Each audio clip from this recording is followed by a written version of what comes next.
ঢোকাই যাচ্ছে না কুষ্টিয়ার বিখ্যাত মালাই চা আর পোড়া রুটির চক্করে। দেখতে দেখতে মনে হয় চোখটা ব্যথাই হয়ে গিয়েছে।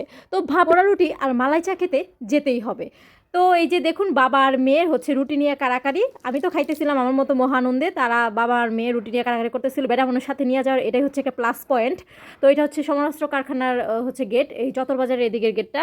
তো এখান দিয়ে যে হাতের বাম পাশে যে বাইকটা আসতেছে এদিক দিয়ে যাইতে হবে, এদিক দিয়ে দোকানটা। তো আমরা অটো নিয়ে নিয়েছিলাম, তো অটো দিয়ে যাচ্ছিলাম। হালকা হালকা বৃষ্টি পড়তেছিল, তো এই যে আমরা দোকানের সামনে এসে পড়েছি। হালকা ঝাপসা দেখা যাচ্ছিল যে খানস কিচেন লেখা। যাই হোক গা, আমরা হচ্ছে সিট পাই নাই, তো এখানে বসে আছি বাইরে। তারপর হচ্ছে গিয়ে একটু ভিডিও করছিলাম। তো ভাইয়াটা এখানে আগে প্রথমে মধু দিয়ে নিয়েছে, মধু দেওয়ার পর চিনি দিয়েছে, তারপর এটা পুরি নিয়েছে, এরপর কাটিং করতেছিল। তারপর আবার একটা রুটি নিয়ে নিয়েছে, এটার উপর চিনি আর মধু দিয়ে ব্রাশ করে তারপর হচ্ছে পুরি নিয়েছে, তারপর কেটে নিচ্ছে, তারপর হচ্ছে চাটা দিয়ে নিয়েছে। ও মজার একটা ব্যাপার বলি, আমরা তো গিয়েছিলাম মালাই চা খেতে, কিন্তু অতিরিক্ত ভাগ্য ভালো হইলে যা হয়, আমরা কিন্তু আজকে মালাই চাটা পাই নাই। ঠিক আছে, গিয়েছিলাম কিন্তু মালাই চা আর পোড়া রুটি খাইতে, কিন্তু আমরা মালাই চা পাই নাই। ওনাদেরটা শেষ হয়ে গেছে 7টার দিকে, মানে বিকাল 5টার দিকে দোকান খুলে 7টার দিকে মালাই চা শেষ। এত পরিমাণে ভিড় ছিল, জায়গা খুব কম, মানে দোকানটা খুবই ছোট। তো ওই অনুযায়ী আলহামদুলিল্লাহ মানুষ অনেক আসে। তো ওনাদেরকে বলবো যে আপনারা দোকানটা একটু বড় করেন, আমরা বসার জায়গা পাচ্ছিলাম না। তো যাই হোক, মালাই চা পাইনি। আর হচ্ছে মালাই চা ছাড়া এই নর্মাল চা দিয়ে এই পোড়া রুটি হচ্ছে 60 টাকা নিয়েছে আমাদের কাছ থেকে, আর মালাই চা সহ 70 টাকা। তো দামটা আমার কাছে একটু বেশি মনে হয়েছে, আর একটু কম হলে, মানে 10 টাকা 15 টাকা কম হলে মনে হয় বেশি ভালো হতো। যাই হোক, এটা নর্মাল চা, তারপরে কিন্তু ভালোই শর্ট ছিল।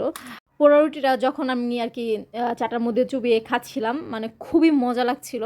এটাকে কিন্তু কেউ একদম আহামরি মজা বলতে পারবে না, যারা একদম অনেক ভালো চা খাইছে ঢাকার ওই দিকে, আবার হচ্ছে পোড়া রুটি খাইছে, তারা এসে আসলে এটারে আর কি রেটিং করতে পারবে না, তাদের কাছে একটু কম মজা লাগতে পারে। তো আমি এটা প্রথম খাইছি, তো আমার কাছে এটা অনেক মজা লাগছে। এটা একেবারে খুব আহামরি যে অনেক ভালো সেটাও বলবো না, একেবারে যে খাইতে খুবই খারাপ লাগতেছে সেটাও না, ভাল লাগছে, মানে খাইয়া ভাল লাগছে, এটা হচ্ছে কথা। তো আজকে ট্রিটটা দিয়েছে হচ্ছে আমার ছোট বোনের হাজবেন্ড। আমরা সবাই আসছিলাম এখানে খেতে, মেয়েকে বাবার কোলে দিয়ে আমি তো এদিক দিয়ে মনে আনন্দে খাচ্ছিলাম, নিজেকে সিঙ্গেল ভেবে যে আমার সাথে কেউ নেই, একা একা খেয়ে নিই। তো এদিক দিয়েও তো দেখছি বাবা মেয়ের যুদ্ধ লেগে গেছে। আমার মেয়ের তো পোড়া রুটি সেই পছন্দ হয়েছে, তো সে একদিক দিয়ে ধরছে, তার বাবা সরাচ্ছে, ধরছে আর তার বাবা সরাচ্ছে। যাই হোক, তারা যা মন চায় তা করুক, আমি আমার দিক দিয়ে খাবার চালিয়ে যাচ্ছি।